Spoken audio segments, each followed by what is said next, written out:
एक बार पुनः स्वागत है आप सभी बच्चों का हमारे इस YouTube चैनल पर। आज की क्लास में हम बात करेंगे कि जो जूलॉजी है, जूलॉजी का जो SEC है, स्किल एनहांसमेंट कोर्स में जो कोर्स का टाइटल है vermi culture and vermi composting, यानी कि केचुआ पालन और केचुआ खाद का बनाना।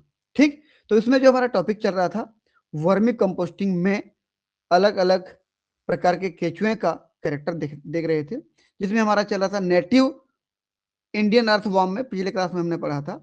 पेरियोनिक्स एक्साकेविटस के बारे में पढ़ लिया था। आज हम बात करेंगे पेरियोनिक्स साइलानेंसिस के बारे में बात करेंगे। ये चलिए देख लेते हैं। वर्मी कंपोस्टिंग अर्थवॉर्म जो केचुआ खाद बनाने के लिए उपयोग किए जाते हैं वो केचुए कौन कौन है, ये हम पिछले क्लास में बात कर लिए थे। पूरे केचुए को दो भागों में बांटा गया था, नेटिव अर्थवॉर्म और एक्जोटिक अर्थवॉर्म में। नेटिव में किसको कहते हैं? नेटिव अर्थवॉर्म जो इनिशियली इसी जगह में पाई जाती हो, किसी एक जगह पे पाई जाती हो, उसी जगह के लिए नेटिव अर्थवॉर्म कहलाती है। जैसे इंडिया में कोई अर्थवॉर्म पाया जाता है उसको इंडियन नेटिव इंडियन अर्थवॉर्म कहेंगे। इसमें हमने पहले बात कर लिया था पेरियोनिक्स एक्साकेविटस का। आज हम बात करेंगे पेरियोनिक्स साइलानेंसिस के बारे में बात करेंगे। ये देख लीजिए, पेरियोनिक्स साइलानेंसिस ये वास्तव में किसका हिस्सा है? Indian native earthworm. ठीक, इस अर्थवॉर्म का सेकेंड नंबर का अर्थवॉर्म है इंडियन नेटिव का। पहला एक्साकेविटस था, अभी साइलानेंसिस है। तो पेरियोनिक्स साइलानेंसिस is a highly active epizoic, बहुत एक्टिव रहता है और जमीन के सरफेस पर पाया जाता है। एपिजोइक सरफेस ड्वेलिंग कहते हैं इसको। Earthworm species commonly known as red tiger, इसको हम रेड टाइगर के नाम से जानते हैं। क्यों ऐसे कहते हैं?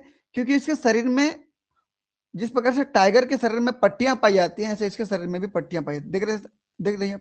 ये देखिए, ये पट्टी पट्टी जैसे दिख रहा है आपको। देखिए ये पट्टी पट्टी जैसे लग रहा है ना, रेड कलर की या डार्क रेड कलर की पट्टियां पाई जाती हैं, टाइगर जैसे लगती है, इसको रेड टाइगर कहते हैं। या इसको किस नाम से जानते हैं? Stripped warm. स्ट्रिप यानी कि ऊपर में पट्टियां पाई जाती हैं, तो पट्टीधारी केचुए। ठीक है, highly valued for rapid vermi composting, ये भी बहुत तेज गति से केचुआ खाद बनाता है, इसलिए इसको जाना जाता है। It thrives in warm moist environment, ये भी गर्मी और नमी वाले एरिया में रहना पसंद करता है। फीचरिंग ए रेडिश ब्राउन बॉडी, लाल भूरे रंग का इसका शरीर होता है, देख सकते हैं डायग्राम में। 60 लाइफ स्पान, लगभग 50, 55, 57 दिन का होता है इसका जीवन। 50 से लेकर 57 दिन का होता है। एंड हाई रिप्रोडक्शन रेट, ये भी कम समय में ज्यादा से ज्यादा बच्चे पैदा करता है और बहुत जल्दी से केचुआ, ये केचुआ जो है खाद बनाते हैं, इसलिए इसको भी सेलेक्ट किया जाता है। देख लीजिए की फीचर्स एंड कैरेक्टरिस्टिक्स।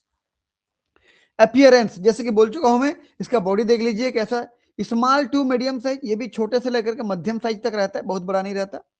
रेडिश या ब्राउन बॉडी, लाल या ब्राउन कलर का दिख रहा होगा, जूम कर लेते हैं, देखिए ये, ठीक है ना, लाल ब्राउन कलर का होता है। With distinct darker strip, body में डार्क कलर के स्ट्रिप पाए जाते हैं। अब देख सकते हैं यहाँ पर, देखिए ये पट्टियां पट्टियां दिख रही है, ये ठीक है ना, इसलिए इसको रेड टाइगर या स्ट्रिप्ड वॉर्म के नाम से जानते हैं। अगला हैबिटेट एंड लाइफ स्टाइल, इसका हैबिटेट कहाँ पाया जाता है? एपीजेइक अर्थवॉर्म होता है। एपीजेइक यानी कि जमीन की ऊपरी सतह पर, ऐसे जगह पे जो ऊपर में जो पेड़ पौधे के पत्ते वत्ते फल फूल गिरते हैं, या जो हम किचन का जो वेस्ट मटेरियल निकलता है साग सब्जी भाजी का, वो जब डाल देते हैं तो उनको खाता है। सेम किसकी तरह? पेरियोनिक्स, ये देख लीजिए, पेरियोनिक्स एक्साकेविटस की तरह ये भी एपीजेइक होता है। देखिए कहीं पर हम देख लेते हैं इसको, चलिए ये बिहेवियर में देख लीजिए, इधर देखिए, ये एपीजेइक था। तो पेरियोनिक्स एक्साकेविटस भी एपीजेइक है और पेरियोनिक्स साइलानेंसिस भी एपीजेइक है, यानी कि सरफेस पर पाए जाते हैं। ठीक है, living on the soil surface with in organic matter like leaf litre, पत्ते उत्ते जो गिरे होते हैं वो, एंड मैन्योर, जो गाय के भेड़ बकरी के गोबर गिरे होते हैं उनको भी खाता है, रादर देन बोराइंग डीप, जबकि ये कभी गहराई में धंसता नहीं है, ये जमीन के ऊपरी सतह पर पाया जाता है और पेड़ पौधे के जो पत्ते वत्ते गिरते हैं, साग भाजी सब्जी, और गाय बैल भेड़ बकरी के जो गोबर होते हैं उनको भी ये भोजन के रूप में लेता है। ये इसका लाइफ स्टाइल है। वर्मी कंपोस्टिंग की बात करें, vermicomposting capability, extremely efficient at breaking down organic waste, producing high quality nutrient rich vermicast. ये ऑर्गेनिक मैटर को बहुत जबरदस्त तरीके से खाता है, ब्रेक डाउन करता है, और जो मल निकलता है उस मल में बहुत ज्यादा न्यूट्रिएंट पाई जाती है, जैसे नाइट्रोजन, फास्फोरस, पोटेशियम, कैल्शियम। यह highly nutrient rich vermicast होता है, इसका जो मल होता है। ठीक, केचुआ खाद बनता है उससे। अगला देखिए, reproduction and life cycle, highly prolific with a short life cycle of रफली 50 to 57 डे। इसका जीवन, जो पूरा जीवन का जो समय रहता है 50 से 57 दिन का इसका जीवन रहता है। यह हाईली प्रोफाइलिक है। हाईली प्रोफाइलिक मतलब ये बहुत ज्यादा बच्चे पैदा करने वाला ये अर्थवर्म होता है, बहुत ज्यादा रिप्रोडक्शन करके ज्यादा बच्चे पैदा करता है। ठीक, cocoon hatch in about 18.5 days. इनका जो कोकून बनता है, ये कोकून ये 18.5 यानी कि 18.5 दिन में ये कोकून फटता है और ऐसे बच्चा निकलता है उससे। ठीक, तो कोकून बनने से लेकर के कोकून के फट के उसका छोटा सा बच्चा निकलने तक के समय 18.5 दिन लग जाते हैं। ठीक, यहां कोकून बनने से लेकर के कोकून के ये निकलते तक ये 18.5 डेज का समय लगता है। चलिए अगला देखिए, adaptability, thrives in temperature around 20 से 25 डिग्री सेल्सियस। ये कहां पे रहना पसंद करता है? 20 से 25 डिग्री सेल्सियस के तापमान में। ठीक है, 20 से 25 डिग्री सेल्सियस टेम्परेचर पे रहना पसंद करता है। And require high moisture content. Moisture कितना चाहिए भाई? नमी कितना चाहिए? नमी चाहिए 63 से लेकर के लगभग 70% तक का नमी चाहिए। ठीक है, कम होगा तो मारा जाएगा, डिहाइड्रेट हो जाएगा, सूख जाएगा। अगला, reproduction method, capable of reproducing allowing for rapid population growth in culture. जब भी ये पेरियोनिक्स साइलानेंसिस का आप कल्चर करते हो तो इनकी संख्या बहुत जल्दी ग्रो कर जाती है, क्योंकि कम समय में ज्यादा बच्चे पैदा करते हैं ये।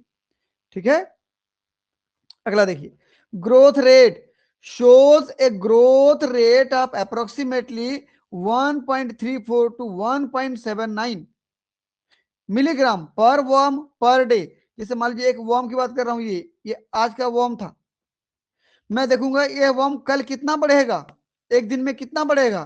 तो एक दिन में देखो तो ये 1.34 से लेकर के 1.79 मिलीग्राम प्रत्येक केचुआ का जो भार है, वजन है, एक दिन में 1.34 से लेकर के 1.79 के बीच में कुछ भी हो सकता है, मिलीग्राम वेट गेन करता है, प्राप्त करता है, अपना वजन बढ़ाता है प्रत्येक दिन में इतना। ठीक है ना, ग्रोथ रेट मतलब अपना कितना बॉडी को मास को बढ़ा रहा है, रिप्रोडक्शन मतलब संख्या कितना बढ़ रहा है, ग्रोथ रेट मतलब अपना मास कितना बढ़ा रहा है। तो बोला देखिए इतना मिलीग्राम प्रत्येक वार्म प्रत्येक दिन, हर दिन हर एक वार्म इतना मिलीग्राम बढ़ाता है अपना वजन। नोट की बात कर लेते हैं भाई, पेरियोनिक्स साइलानेंसिस is commonly used in sustainable farming and serves as an important native alternatives to exotic vermi composting species. ठीक, कि ये जब खेती करते हो पेरियोनिक्स साइलानेंसिस की, तो सबसे पहला तो ये चीज है कि इसकी खेती सस्टेनेबल होती है। सस्टेनेबल मतलब अगर इसको आप खेती करते हो तो फ्यूचर में इनके बच्चे बच्चे बच्चे बच्चे पैदा होते जाएंगे और कंटिन्यूअसली ये खेती लगातार चलती रहेगी और हर बार आप केचुआ खाद बनाते रहोगे, तो सस्टेनेबल फार्मिंग होता है। सस्टेनेबल फार्मिंग मतलब आज भी अगर आप खाद निकाल रहे हो तो फ्यूचर में उनके बच्चे के बच्चे जब होते जाएंगे तो भी खाद देते जाएंगे, खाद निकालते जाएंगे। दूसरा चीज, आप किसी फॉरेन केचुआ को बाहर से ला करके इंडिया में खेती करना चाहते हो, उसका बेस्ट ऑप्शन अल्टरनेटिव्स ये है कि आप पेरियोनिक्स साइलानेंसिस का यूज करो, जो कि इंडिया में ही मिल जाता है, इसी का यूज करके आप खेती करो। भाई बाहर से खरीद के लाओगे तो ज्यादा कॉस्ट पड़ेगा। इंडिया में पेरिनिक्स सैलानेंसिस है, उसको यूज करो। तो एक्जोटिक अर्थवार्म के लिए बहुत अच्छा ये रिप्लेसमेंट है, अल्टरनेटिव है, उसकी जगह इसको आप पालन कर सकते हो। ठीक है, तो ये था हमारा आज का टॉपिक। वीडियो कैसा लगा कमेंट बॉक्स पे जरूर बताएं। यदि हमारे चैनल पे नए हैं तो चैनल को सब्सक्राइब करें, इस प्रकार के वीडियो आपको मिलते रहेंगे। दोस्तों के बीच में इस वीडियो को शेयर करें ताकि उनको भी इस प्रकार के वीडियो का लाभ मिलता रहे। मिलते हैं फिर नेक्स्ट क्लास में, तब तक के लिए बहुत बहुत धन्यवाद। Thank you.